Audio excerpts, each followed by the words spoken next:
कहानी की शुरुआत में हम एक खूबसूरत महिला को देखते हैं जिसका नाम एलिस है और उसकी उम्र 40 साल है। एलिस पिछले 8 सालों से पेरिस की एक फैशन मैगजीन के लिए काम कर रही है। वो अपने करियर में आगे बढ़ने के लिए पूरी तरह से समर्पित है, लेकिन उसका कड़वा स्वभाव और ओल्ड फैशन होना उसकी तरक्की में बाधा सा बन गया है, जिसके कारण पिछले 4 सालों में उसका प्रमोशन नहीं हो पाया है। एलिस का अपने पति से डिवोर्स हो चुका है और वो अपनी छोटी बेटी के साथ रहती है, लेकिन एलिस काम की वजह से अपनी बेटी को ज्यादा समय नहीं दे पाती। वो काम में जाने से पहले अपनी बेटी को अपनी बहन के घर छोड़कर जाती है। एलिस अपनी जिंदगी में बहुत अकेली है और उसे खुद के लिए भी समय नहीं मिलता। एलिस अपनी कंपनी के काम से ब्राजील जाती है और जब वो काम खत्म करके फ्लाइट से पेरिस लौट रही होती है तो उसकी मुलाकात एक यंग लड़के से होती है जिसका नाम एडम है। एडम की उम्र 20 साल है और वो एक कॉलेज में पढ़ता है। एडम ने इकोनॉमी क्लास की सीट बुक की थी, लेकिन उसके सीट में दिक्कत होती है, इसलिए उसे बिजनेस क्लास में एलिस के पास बैठा दिया जाता है। एडम पहली बार बिजनेस क्लास की सीट पर बैठकर काफी खुश होता है, जबकि एलिस अपने लैपटॉप पर काम कर रही होती है। लैंडिंग के दौरान प्लेन में तेज टर्बुलेंस शुरू हो जाती है, जिससे एलिस बहुत डर जाती है और एडम का हाथ पकड़ लेती है। ये देखकर एडम मन ही मन बहुत खुश हो जाता है, क्योंकि पहली बार किसी लड़की ने उसके साथ ऐसा किया था और वो एलिस से आकर्षित हो जाता है। कुछ देर बाद प्लेन लैंड करता है और एलिस जाने लगती है। एडम उससे बात करना चाहता है, मगर एलिस सिर्फ बाय बोलकर निकल जाती है। तभी एडम देखता है कि एलिस का पेन ड्राइव सीट के नीचे गिरा हुआ है। वो उसे लौटाने के लिए एयरपोर्ट के बाहर आता है, लेकिन तब तक बहुत देर हो जाती है। एलिस अपनी बहन की कार में बैठकर निकल जाती है और एडम बस उसे जाता हुआ देखता रह जाता है। रास्ते में एलिस की बहन उसे एक लड़के के बारे में बताती है जो एक डॉक्टर है और कहती है कि उसे उससे मिलना चाहिए, पर एलिस शादी नहीं करना चाहती, इसलिए वो मना कर देती है। इस पर उसकी बहन नाराज हो जाती है। वो चाहती है कि एलिस किसी अच्छे लड़के से शादी करके एक नई जिंदगी की शुरुआत करे। इसके बाद एलिस ऑफिस जाती है, लेकिन ऑफिस में उसके कॉलीग्स को उसका रूखा व्यवहार पसंद नहीं होता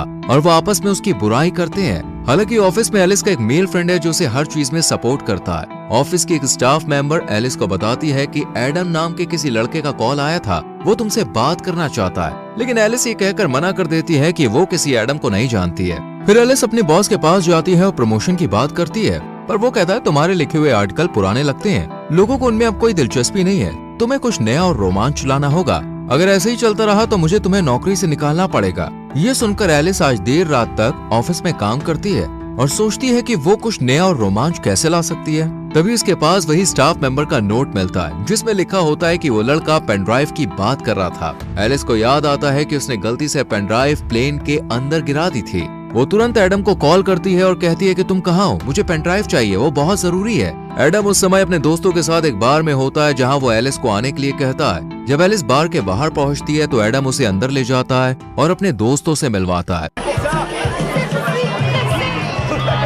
वहाँ एलिस के ऑफिस की 2 लड़कियां भी होती हैं जो एलिस को एडम के साथ देखकर हैरान हो जाती हैं। एलिस को पेन ड्राइव लेकर जल्दी निकलना होता है, इसलिए वो एडम से पेन ड्राइव मांगती है। इस पर एडम कहता है कि पेन ड्राइव मेरे घर पर है, इसलिए हमें वहाँ जाना होगा। वो दोनों बाहर आते हैं और एडम उसे अपने स्कूटर पर बैठने को कहता है। एलिस पहली बार स्कूटर पर बैठ रही होती है, इसलिए वो थोड़ा हिचकिचाती है। एडम उसे हेलमेट पहनने को देता है। जब एलिस उसे ठीक से पहन नहीं पाती तो एडम उसकी मदद करता है। तभी एलिस की ऑफिस की वही दोनों लड़कियां उन्हें एक ऐसे एंगल से देखती हैं जिससे लगता है कि जैसे वो दोनों किस कर रहे हैं। वो चुपके से उसकी फोटो क्लिक कर लेती है और उसे ऑनलाइन पोस्ट कर देती है। एडम एलिस को अपने घर लाता है जहाँ उसके डैड भी मौजूद होते हैं। एडम जानबूझकर पेन ड्राइव देने में देरी करता है ताकि वो एलिस से थोड़ी देर और बात कर सके, पर जब वो एलिस को पेन ड्राइव देता है और वो घर से निकलती है तो एडम कहता है कि क्या मैं तुम्हें स्कूटर से छोड़ दूं? इस पर एलिस कहती है मैं कैब से चली जाऊंगी। फिर एडम कहता है क्या हम कभी बाहर कॉफी पीने चल सकते हैं? इस पर एलिस कुछ नहीं कहती, मुस्कुराती है और थैंक यू कहकर चली जाती है। अगले दिन जब एलिस ऑफिस जाती है तो सब लोग उसे अजीब निगाहों से देख रहे होते हैं। एलिस कुछ समझ नहीं पाती, तभी उसकी एक कॉलीग उसे और एडम की फोटो दिखाते हुए कहती है कि तुम दोनों की ये फोटो किसी ने ऑनलाइन डाल दी है और सबको लग रहा है कि वो और एडम किस कर रहे थे। पर एलिस जानती है कि ये सिर्फ एक गलतफहमी है, ऐसा कुछ नहीं हुआ था। लेकिन उसका बॉस ये देखकर बहुत खुश होता है। वो कहता है मुझे तुम्हारा ये नया लुक बहुत पसंद आया। एलिस कहती है ऐसा कुछ नहीं है, पर बॉस कहता है हमें तो यही चाहिए। वो लड़का तुमसे उम्र में काफी छोटा है, ये बहुत कूल लगेगा। बॉस को लगता है कि मैगजीन युवाओं को टारगेट करती है और अगर एलिस एक जवान लड़के के साथ रिलेशनशिप में है तो वो युवा पीढ़ी की सोच को बेहतर समझ पाएगी। वो कहता है तुम इसमें लगी रहो, ऐसा करने से हमारी मैगजीन बिकेगी क्योंकि लोगों को मिर्च मसाला चाहिए होता है। पर एलिस अपने से कम उम्र के लड़के को डेट नहीं करना चाहती है। वो अपने दोस्त से इस बारे में बात करती है जो उसे सलाह देता है कि उसे बस दुनिया को दिखाने के लिए एडम को डेट करना चाहिए। वो कहता है अगर तुम्हारा बॉस ये देखेगा तो वो तुमसे खुश होकर तुमको प्रमोशन दे सकता है। पर किसी की भावनाओं से खेलना और झूठ बोलना सही नहीं था, लेकिन एलिस के दिमाग में सिर्फ प्रमोशन की धुन सवार थी, इसलिए वो ज्यादा ना सोचते हुए अपने करियर को आगे बढ़ाने के लिए एडम का फायदा उठाने का फैसला कर लेती है। अगले दिन एलिस एडम से मिलती है, वो भी बिल्कुल नए लुक में। उसे देखकर एडम उस पर से अपनी नजरें नहीं हटा पाता। एलिस उसके साथ फ्लर्ट करने लगती है और वो दोनों बातें करने लगते हैं। एडम को यकीन ही नहीं होता कि वो एलिस के साथ है। रात में एलिस एडम को अपने एक दोस्त के शो में ले जाती है। वहाँ एलिस जानबूझकर सबको दिखाने की कोशिश करती है कि वो अपने से 20 साल छोटे लड़के को डेट कर रही है। वहीं उसका दोस्त जो उस शो का होस्ट होता है, जब एलिस के पास आता है और उसे जानबूझकर छूने लगता है तो एडम को ये अच्छा नहीं लगता। वो उस दोस्त के शो का मजाक उड़ाने लगता है। एलिस भी उसकी बातों पर हंसने लगती है। इससे एलिस का दोस्त अपमानित होकर वहाँ से चला जाता है। इसके बाद एलिस और एडम आपस में बात करते हैं। एडम कहता है कि मैंने कभी नहीं सोचा था कि मैं तुमसे इस तरह मिलूंगा और हम साथ में यूं घूमेंगे। एडम को पता होता है कि एलिस का तलाक हो चुका है और उसकी एक बेटी भी है, लेकिन इससे उसे कोई फर्क नहीं पड़ता। एलिस कहती है हमें एक दूसरे को बेहतर समझने की जरूरत है। तभी एलिस के पास उसकी बहन का कॉल आता है। वो कहती है कि मैंने उस डॉक्टर को घर पर बुलाया है जिससे मैं तुम्हें मिलाना चाहती थी, इसलिए तुम जल्दी से घर आ जाओ। एलिस जाना नहीं चाहती, लेकिन बहन की बात की इज्जत करते हुए वो एडम से झूठ बोलती है कि मेरी बेटी की तबीयत खराब है, मुझे घर जाना होगा। ये सुनकर एडम भी थोड़ा परेशान हो जाता है। वो जल्दी से टैक्सी बुलाता है और एलिस को उसमें बैठा देता है। ये देखकर एलिस को लगता है कि एडम उसकी कितनी फिक्र करता है। घर पहुंचने पर एलिस अपनी बहन, जीजा जी और उस डॉक्टर के साथ डिनर करती है। एलिस ड्रिंक करके आई होती है, जिस वजह से वो नशे में डॉक्टर से उल्टे सीधे सवाल पूछने लगती है। इसमें डॉक्टर को बुरा लगता है और वो वहाँ से चला जाता है। यहाँ एलिस लगातार कोशिश कर रही होती है कि बॉस उससे खुश होकर उसे प्रमोशन दे दे, लेकिन ऐसा नहीं हो रहा था। इसलिए वो एडम को एक फैशन शो में लेकर जाती है जहाँ उनकी कंपनी की सीईओ और बॉस मौजूद होते हैं। जब शो के दौरान मॉडल्स रैंप वॉक कर रही होती है, तभी एक लड़की गिर जाती है। ये देखकर एडम तुरंत उसे उठाने के लिए आगे बढ़ता है। सीईओ को एडम का ये व्यवहार बहुत अच्छा लगता है। शो खत्म होने के बाद एडम और एलिस पार्टी में ड्रिंक करते हैं और डांस करने लगते हैं। डांस करते वक्त वो दोनों बहुत करीब आ जाते हैं, लेकिन कुछ होने से पहले ही एलिस देखती है कि कुछ लड़कियां उनकी तस्वीरें क्लिक कर रही है। ये देखकर एलिस तुरंत एडम का हाथ पकड़कर उसे बाहर ले आती है। एडम एलिस को अपनी स्कूटर में बैठाकर उसके घर तक छोड़ देता है। यहाँ एक ऐसा मोमेंट आता है जहाँ एडम एलिस को किस करने वाला होता है, पर एलिस पीछे हट जाती है और चुपचाप घर के अंदर चली जाती है। लेकिन एडम को लगता है कि उसने एलिस के करीब आने का मौका मिस कर दिया है, इसलिए वो एलिस के घर जाता है जहाँ उसे पता चलता है कि उसकी बेटी अपनी मौसी के घर पर है। तब एडम एलिस को किस कर लेता है। एलिस खुद को रोक नहीं पाती और दोनों इंटीमेट हो जाते हैं। अगली सुबह एलिस को पिछली रात की घटना के लिए बहुत बुरा लगता है। वो एडम से कहती है कि वो घर से चला जाए, लेकिन बाहर तेज बारिश हो रही होती है, इसलिए बारिश रुकने तक एडम घर में रुक जाता है। तभी एलिस की बहन और बेटी घर लौट आती है। एलिस उनसे कहती है कि एडम उसका कॉलीग है। वो एडम के हाथ में कुछ फाइल्स दे देती है और एडम वहाँ से जाने लगता है, पर जैसे ही वो दरवाजे से बाहर जाता है, एलिस उसे रोककर किस कर लेती है। इससे हमें समझ में आता है कि एलिस अब सच में एडम को पसंद करने लगी है और उसके साथ रहने में उसे अच्छा लगता है। जिस रिश्ते को उसने दुनिया को दिखाने के लिए शुरू किया था,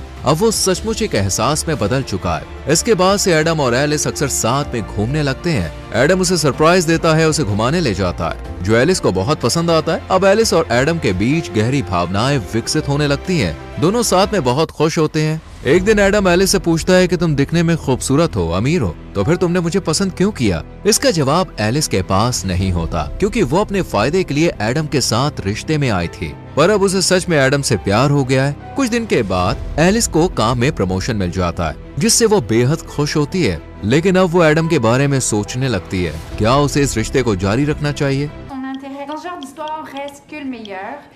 जब वो एडम से मिलती है, तब एडम उससे कहता है कि मैं तुमसे बहुत प्यार करता हूँ और तुमसे शादी करना चाहता हूँ। ये सुनकर एलिस हैरान रह जाती है। वो कहती है कि हम दोनों बहुत अलग हैं, मैं तुमसे 20 साल बड़ी हूँ, तुम्हें अभी अपनी जिंदगी में बहुत कुछ करना है, हम इस रिश्ते को आगे नहीं बढ़ा सकते। एलिस कहती है, मैं तुमसे प्यार करती हूँ पर मेरी जिंदगी में बहुत सारी जिम्मेदारियां हैं, मेरी बेटी है, मेरा काम है, ऐसे में हम साथ नहीं रह सकते, लोग हमारे रिश्ते को लेकर क्या कहेंगे। वो कहती है, शायद यही बेहतर होगा कि हम यहीं पर रुक जाएं। लेकिन एडम उसकी बातों को नहीं मानता, फिर भी एलिस वहाँ से चली जाती है। एलिस जानती है कि उसने एडम को पहले सिर्फ प्रमोशन के लिए इस्तेमाल किया था, लेकिन अब उसे भी उससे सच में प्यार हो गया है और वो उसके साथ रहना चाहती है। फिर भी अपनी जिम्मेदारियों और समाज के डर के कारण वो एडम से दूर हो जाती है। एलिस एडम से दूर होकर बहुत अकेला और तन्हा महसूस कर रही होती है। उसके लिए एडम को भुलाना काफी मुश्किल हो रहा था। वहीं एडम का भी यही हाल था। वो अपने दुख को अपने पिता से साझा करता है। उसके पिता उसे समझाते हैं और कहते हैं, जब मैं तुम्हारी उम्र का था तब मुझे भी प्यार हुआ था। ये सब चलता रहता है, तुम्हें अपनी जिंदगी में आगे बढ़ना होगा। कुछ दिन बाद एलिस के ऑफिस में सीईओ खुद मैगजीन का कवर फोटो देखने आती है, लेकिन उन्हें कवर फोटो पसंद नहीं आती। वो मेल मॉडल की जगह किसी नए और अनदेखे चेहरे की तलाश में होती है। तभी उनकी नजर एलिस के लैपटॉप स्क्रीन पर पड़ती है, जिसका वॉलपेपर एडम की तस्वीर होती है। उसे देखकर सीईओ को याद आता है कि ये वही लड़का है जिसने फैशन शो में रैम वॉक के दौरान गिरी हुई लड़की को उठाया था। वो चाहती है कि एडम उनके मैगजीन का नया मॉडल बने। ये सुनकर एलिस को अच्छा नहीं लगता। वो नहीं चाहती कि वो फिर से एडम से मिले, लेकिन अपने बॉस के कहने पर उनकी बात उसे माननी पड़ती है। एलिस एडम को कॉल और मैसेज करती है और एडम एक टूटे हुए आशिक की तरह घर में बैठकर ड्रिंक कर रहा होता है। वो एलिस के कॉल और मैसेज का गुस्से में जवाब नहीं देता। तब एलिस खुद उसके घर जाती है और उसे अपने साथ बाहर लेकर आती है। एडम को लगता है कि अब एलिस फिर से उसके साथ रिश्ता शुरू करना चाहती है,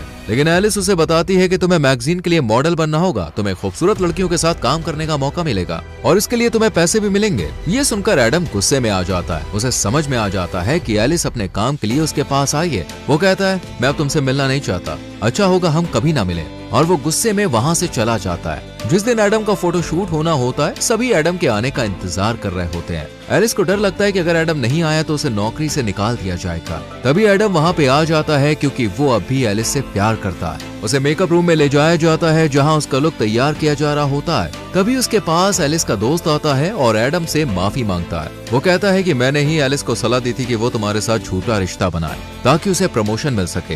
ये सुनकर एडम को बहुत दुख होता है कि एलिस का प्यार एक नाटक था। वो बाहर आता है और सबके सामने एलिस को किस कर लेता है। फिर एडम अपना फोटो शूट करवाता है, लेकिन ये सब उसके लिए नया अनुभव होता है। वो अच्छे से पोज नहीं दे पा रहा होता है और फोटोग्राफर को बार बार उसे निर्देश देने पड़ते हैं, जिससे एडम चिढ़ जाता है और वहाँ से जाने लगता है। तभी एलिस उसे समझाने के लिए आती है, पर एडम उस पर गुस्सा करता है और कहता है, मैंने तुमसे दिल से प्यार किया और तुमने अपने फायदे के लिए मेरा इस्तेमाल किया। फिर एडम दुखी होकर वहाँ से चला जाता है, जिससे एलिस को भी बहुत बुरा लगता है। उसका बॉस भी उसे नौकरी से निकाल देता है। अब वो पूरी तरह से अकेली पड़ जाती है। वो एडम को भूल नहीं पा रही होती है और उसकी यादें उसे हर पल सताती रहती है। एलिस को एहसास होता है कि उसके लिए करियर से ज्यादा जरूरी वो इंसान है जिससे वो प्यार करती है। इसलिए एलिस एडम के कॉलेज जाती है और सबके सामने कहती है, मैंने अपने भविष्य को लेकर सोचना छोड़ दिया है और मुझे फर्क नहीं पड़ता कि समाज हमारे बारे में सोचेगा। अब मैं सिर्फ तुम्हें चाहती हूँ, मैं तुमसे प्यार करती हूँ और तुम्हारे साथ रहना चाहती हूँ। वो एडम से माफी मांगती है। एडम उससे अब भी प्यार करता है। वो उसे किस कर लेता है और माफ कर देता है। इसके बाद से दोनों साथ में हंसी खुशी रहने लगते हैं और इसी के साथ